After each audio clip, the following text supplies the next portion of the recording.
Student, हम लोग CPR पर लगातार क्वेश्चन पढ़ रहे हैं और सीपीआर में मैंने अभी तक आप लोगों को काफ़ी मेथड पढ़ा चुका हूँ कि किसी वस्तु के मान में अगर a/b की वृद्धि करें, a/b की वृद्धि करें तो कमी कितने की करनी पड़ेगी, a/a+b की कमी करनी होगी। एक तो इस मेथड पर क्वेश्चन किए थे।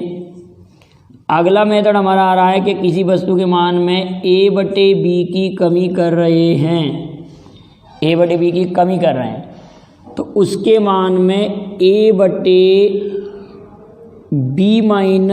की कमी करनी होगी, वृद्धि करनी होगी। इधर अगर कमी कर रहे हैं तो इधर कितने की वृद्धि करनी होगी, a/b-a की वृद्धि करनी होगी। तो ये वीडियो यहाँ तक का मैंने आप लोगों को कंप्लीट पढ़ा दिया था, लेकिन आगे मैंने आप लोगों से ये पूछा था कि प्रॉफिट लॉस से रिलेटेड क्वेश्चन भी सीपीआर मेथड से होते हैं, तो वो कौन से क्वेश्चन सॉल्व होते हैं, तो उसके लिए आप लोगों से मैंने राय मांगी थी, तो उसी पर आधारित क्वेश्चन कुछ मैं आप लोगों को सॉल्व करा रहा हूँ। काफ़ी बच्चों ने कहा कि हाँ सर हमको उस मेथड के क्वेश्चन चाहिए। तो देखिए बेटा, पहले तो आप ये समझें कि प्रॉफिट लॉस पर सीपीआर के कौन से क्वेश्चन हम सॉल्व कर सकते हैं। तो क्वेश्चन आप लोग ये समझेंगे, पहली बात कि यदि कोई वस्तु 80 रुपये की हो, 80 रुपये की वस्तु है और आप उस वस्तु को 120 रुपये में बेच रहे हैं, ठीक है, 80 रुपये की वस्तु को आप 120 रुपये में बेच रहे हैं, तो ये तो हमारा क्रय मूल्य हो गया, कॉस्ट प्राइस हो गया, और ये हमारे पास हो गया सेलिंग प्राइस। अगर मैं आपसे कहता कि बेटा प्रॉफिट परसेंट फाइंड आउट करें, तो आप ये कहेंगे सर रुपये लाभ हो रहा है यहाँ पर 40 रुपये का और क्रय मूल्य हमारे पास 80 रुपये गुणित 100। तो आपने ये कहा कि सर यहाँ पर कॉस्ट प्राइस पर 50% का लाभ हो रहा है, सीपी पर 50% का लाभ हो रहा है। एक बात क्लियर है। अगर इसी प्रॉफिट को profit at cost price, profit at cost price CP पर लाभ, ठीक है, कॉस्ट प्राइस पर लाभ हमारा 50% है, तो profit at selling price find out अगर करना चाहते हैं, विक्रय मूल्य पर प्रॉफिट फाइंड आउट करना चाहते हैं, तो विक्रय मूल्य पर आप कैसे फाइंड आउट करेंगे, तो आप कहेंगे सर ये जो 20 रुपये का लाभ, 40 रुपये का जो लाभ हो रहा था वो लिखेंगे और यहाँ लिखेंगे हम 120 इंटू 100, तो ये कटेगा 3 बार, तो आप कहेंगे सर 33 सही 1/3% का लाभ हो रहा है। तो आपने एक बात यहाँ जज की होगी, क्या बात जज की है कि कॉस्ट प्राइस पर क्रय मूल्य पर लाभ हमेशा ज़्यादा दिखाई देता है, क्रय मूल्य पर लाभ ज़्यादा दिखता है और विक्रय मूल्य पर लाभ कम दिखाई देता है। क्लियर है ना? ये वाली बात तो दिमाग में आई आप लोगों के में कि कभी भी किसी वस्तु का अगर लाभ निकाल रहे हैं तो क्रय मूल्य पर लाभ ज़्यादा दिखाई देता है और विक्रय मूल्य पर आंकड़ा कम दिखाई देता है, लेकिन लाभ तो उतना ही होता है। अगर कोई दुकानदार आपसे ये कहता है कि मैं आपको 50%, कोई किसी बिजनेस में आपको 50% फ़ायदा है और किसी बिजनेस में आपको 33.3% फ़ायदा है, लेकिन ये कह रहा है कि मैं ये कॉस्ट प्राइस पर फ़ायदा दे रहा हूँ, लाभ दे रहा हूँ, और ये कह रहा है कि मैं ये सेलिंग प्राइस पर दे रहा हूँ, तो आपके दिमाग में एक बात आएगी कि क्यों ना हम इसके साथ डील करें, इसके साथ डील ना करें। आपको लग रहा है, लेकिन आपने क्या देखा यहाँ पर कि ये 50% है, ये 33 है, 1/3%, हालांकि दोनों वैल्यू समान है, लेकिन दिखा आपको 50% ज़्यादा, तो आपने डील किसके साथ प्रारंभ की, 50% वाले के साथ जो कॉस्ट प्राइस पर लाभ दे रहा। तो यही रीज़न है कि प्रॉफिट को हमेशा कॉस्ट प्राइस पर ही आंकलित किया जाता है। अगर किसी क्वेश्चन में कहा है कि प्रॉफिट परसेंट ज्ञात करो, प्रॉफिट परसेंट ज्ञात करो, तो हम कॉस्ट प्राइस पर ही फाइंड आउट करेंगे। अगर किसी क्वेश्चन में लिखा है कि प्रॉफिट सेलिंग प्राइस पर फाइंड आउट कीजिए, तब हम सेलिंग प्राइस पर फाइंड आउट करेंगे। तो इसका अर्थ क्या हुआ, हमारे पास एक बात हुई कि सीपी पर लाभ ज़्यादा दिखाई देता है और सेलिंग प्राइस पर लाभ कम दिखता है। तो इसका मीन ये हुआ कि यदि सीपी पर लाभ दिया है, सीपी पर लाभ परसेंट दिया है और हमको सेलिंग प्राइस पर लाभ परसेंट फाइंड आउट करना है, मतलब क्रय मूल्य पर लाभ परसेंट दिया है। तो क्रय मूल्य पर लाभ परसेंट दिया है, जैसे A/B दिया है, A/B भाग दिया है, और हमको सेलिंग प्राइस पर लाभ परसेंट में जाना, ये प्रॉफिट की बात कर रहे हैं। क्या कह रहे हैं कि अगर क्रय मूल्य पर लाभ परसेंट A/B है और हमको विक्रय मूल्य पर लाभ परसेंट जाना है, तो क्रय मूल्य पर लाभ प्रतिशत ज़्यादा दिखाई देता है, क्रय मूल्य पर लाभ परसेंट ज़्यादा दिखाई देता है, तो सेलिंग प्राइस पर लाभ परसेंट कम दिखाई देगा। अगर कोई वस्तु A/B से बढ़ती है, A/B से बढ़ती है, तो वो A/A+B की दर से कम हो जाएगी। क्रय मूल्य पर अगर लाभ इतना है तो विक्रय मूल्य पर इतना होगा। अगर जस्ट इसका अपोजिट हुआ, अगर इसका अपोजिट हुआ कि SP पर लाभ दिया हो, SP पर लाभ दिया हो A/B, और हमको CP पर ज्ञात करना है, तो आपके दिमाग में एक ही बात है कि क्रय मूल्य पर लाभ ज़्यादा दिखता है, विक्रय मूल्य पर कम दिखता है। तो विक्रय मूल्य पर लाभ अगर A/B है, विक्रय मूल्य पर लाभ अगर A/B है, ये तो कम दिखाई देता है ना लाभ विक्रय मूल्य पर, तो क्रय मूल्य पर लाभ ज़्यादा दिखाई देता है, तो A/B - A क्रय मूल्य पर लाभ हो जाएगा। तो अब इस पर अगर मैं आपको कोई क्वेश्चन बोलूं और क्वेश्चन हम करें, मैंने कहा यदि किसी वस्तु के, क्वेश्चन नंबर एक, यदि किसी वस्तु के क्रय मूल्य पर लाभ प्रतिशत, किसी वस्तु के क्रय मूल्य पर लाभ प्रतिशत 20% है, तो विक्रय मूल्य पर लाभ प्रतिशत क्या होगा? क्या होगा? क्रय मूल्य पर लाभ प्रतिशत ज़्यादा दिखाई देता है, तो ये हमारे पास है 20%। 20% का मतलब आपका 1/5 हो गए। तो क्रय मूल्य पर लाभ परसेंट 1/5 है, तो विक्रय मूल्य पर लाभ परसेंट होगा 1/6। 1/6। क्रय मूल्य पर लाभ परसेंट 20%, 20% का मतलब 1/5 क्रय मूल्य पर, तो विक्रय मूल्य पर लाभ होगा 1/6।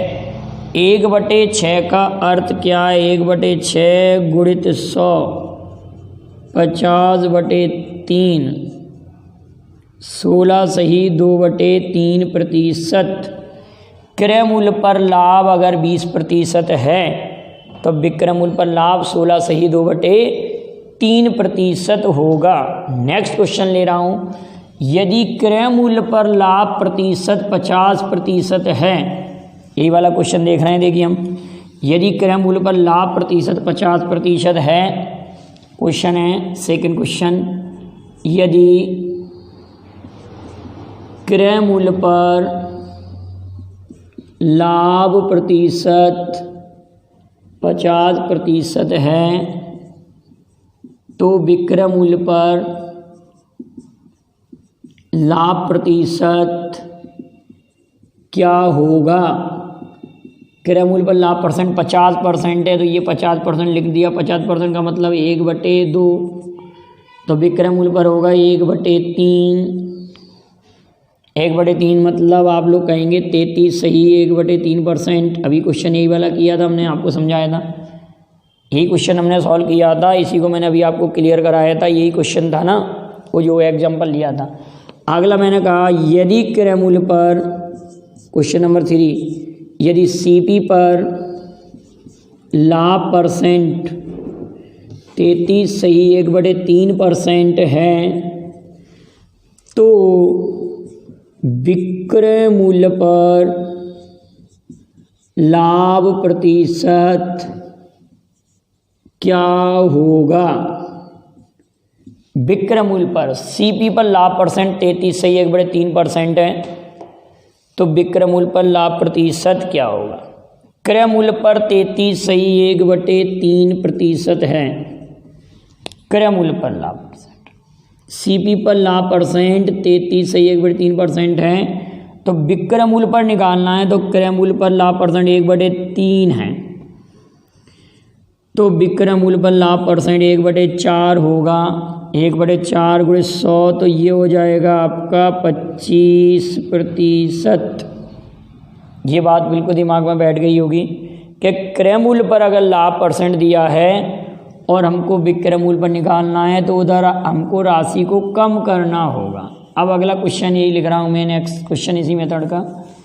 यदि क्रय मूल्य पर लाभ प्रतिशत, यदि क्रय मूल्य पर लाभ प्रतिशत, क्रय मूल्य पर लाभ परसेंट 66 सही 2/3% है, तो विक्रय मूल्य पर लाभ प्रतिशत क्या होगा? Question number 4।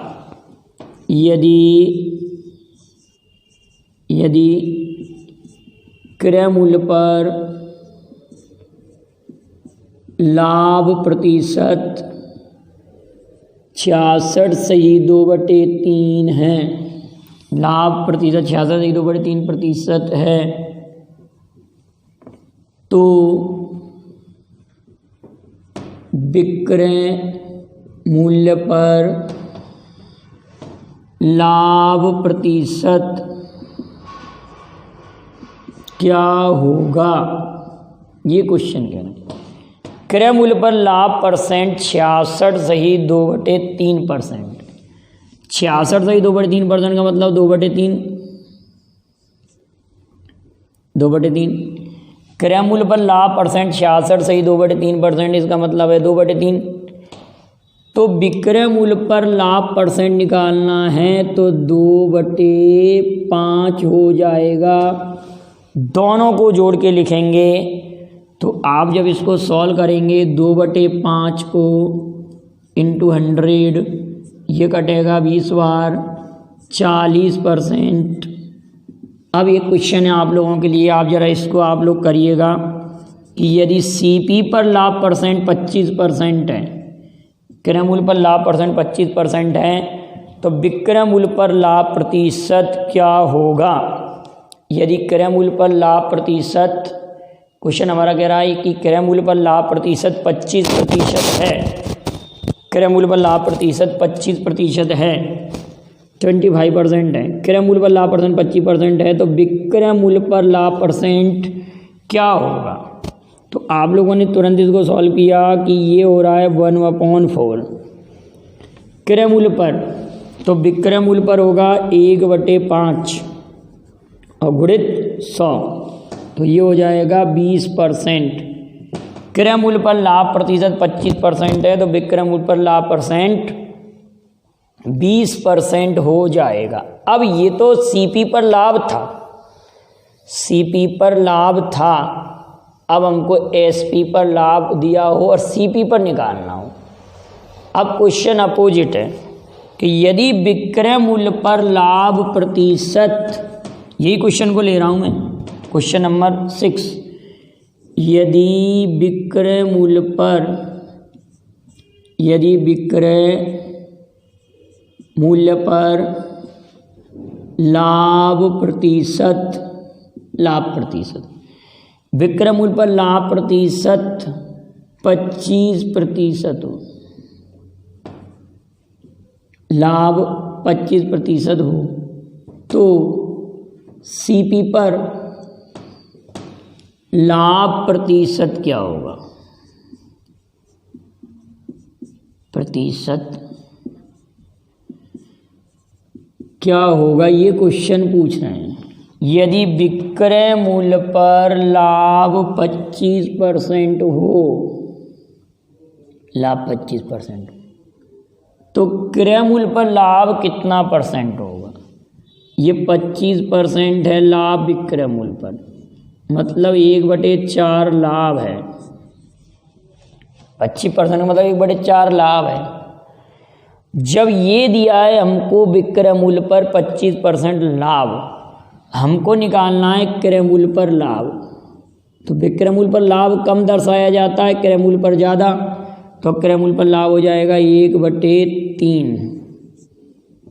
1/3 1/3 का मतलब है 33 सही 1/3%। कितना हो जाएगा बताओ? 33 सही 1/3%। अगला क्वेश्चन, अगर मैं कहता कि विक्रय मूल्य पर लाभ प्रतिशत 66 सही 2/3% है, तो सीपी पर लाभ प्रतिशत क्या होगा? 66 सही 2/3% आपका सेलिंग प्राइस पर है, एसपी पर है, ये प्रॉफिट परसेंट। तो इसको हम 2/3 कह सकते हैं। अब हमको निकालना है, ये एसपी पर है, हमको सीपी पर प्रॉफिट परसेंट निकालना है। तो सीपी पर प्रॉफिट परसेंट आप कहेंगे तो सर ऊपर तो लिखेंगे 2 और नीचे दोनों का डिफरेंस 1 × 100, तो कितना हो जाएगा? 200%। तो इस टाइप का अगर कोई भी प्रश्न आपके लिए बनता है, अब एक क्वेश्चन और लेते हैं, लास्ट क्वेश्चन, और एक प्रश्न फिर आपको देंगे कि आप उसका कमेंट में जवाब देंगे।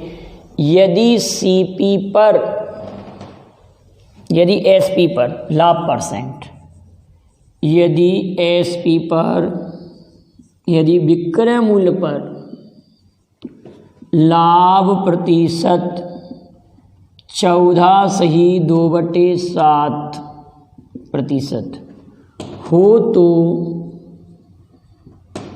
सीपी पर लाभ परसेंट, सीपी पर लाभ परसेंट क्या होगा? आप समझ गए? हमने पिछले वीडियोज में भी आप लोगों को ये पढ़ाया था कि 14 सही 2/7% का मतलब होता है 1/7। ये हमारा लाभ है एसपी पर, एसपी पर हमको निकालना सीपी पर, तो 1/, और क्या होगा? 1/, दोनों का अंतर, दोनों का अंतर 6 आ जाएगा। तो 6 का मतलब 100/3, 50/3, तो 16 सही 100/6, 50/3, 16 सही 2/3%, 16 सही 2/3%। तो एक क्वेश्चन अब आपके लिए है कि यदि विक्रय मूल्य पर लाभ प्रतिशत, यदि किसी वस्तु के विक्रय मूल्य पर लाभ परसेंट, विक्रय मूल्य पर लाभ प्रतिशत 11 सही 1/9% हो, 11 सही 1/9% हो, तो सीपी पर लाभ प्रतिशत क्या हो? तो इस क्वेश्चन का 9th क्वेश्चन का आंसर आप कमेंट करेंगे कि इसका आंसर क्या होगा। विक्रय मूल्य पर लाभ परसेंट 11 सही 1/9% है, तो सीपी पर लाभ परसेंट क्या होगा? क्वेश्चन आप पूरा लिख लीजिए कि विक्रय मूल्य पर लाभ परसेंट 11 सही 1/9% है, तो क्रय मूल्य पर लाभ प्रतिशत क्या होगा? तो यहाँ तक के क्वेश्चनों को आप नोट करिए। आगे मैं और लॉस पर आधारित क्वेश्चन कैसे सॉल्व होंगे, और फिर चाल दूरी से रिलेटेड सीपीआर पर क्या क्या क्वेश्चन बनते हैं, हम उनको भी सॉल्व करेंगे। तो वीडियो पसंद आए लाइक शेयर करें। Thank you very much. जय हिंद, जय भारत।